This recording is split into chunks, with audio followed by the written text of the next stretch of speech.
America থেকে সম্ভবত একজন প্রবাসী বোন তিনি আমাকে এসএমএস করেছেন, ভাই আপনার এই আজানের জবাব দেয়া সংক্রান্ত ফজিলত শোনার পর আমি একটা প্ল্যান করেছি, প্ল্যানটা ঠিক আছে কিনা বলবেন।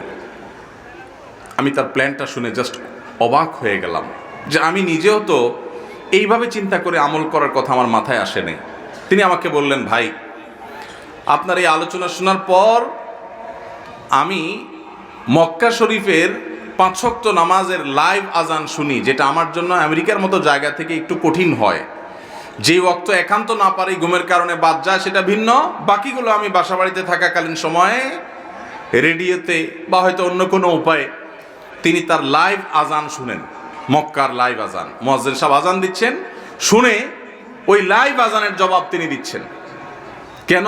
আমি বললাম এত কষ্ট করার দরকার কি? বলে যে প্রথমত এখানে আজান শোনা যায় না আমেরিকাতে।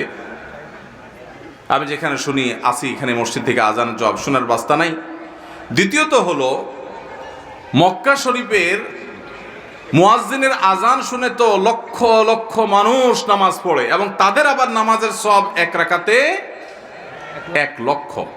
মক্কা শরীফে 1 রাকাতে কত সওয়াব? 1 লক্ষ গুণ।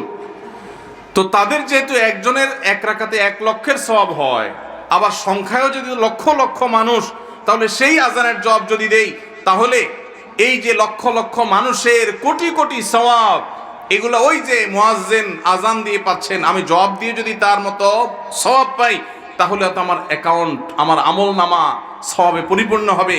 এই জন্য হুজুর আমি কষ্ট হওয়া সত্ত্বেও সৌদি আরবের মক্কার সে আজানকে ফলো করি। আরো 12-14 বছর আগের ঘটনা। তার এই এসএমএস পাওয়ার পর আমি নিজে আপ্লুত হয়ে গেছি যে আল্লাহ, আমিও তো এইভাবে চিন্তা করি নাই যে আমলের জন্য এতটা পাগল পড়া হওয়া যায়।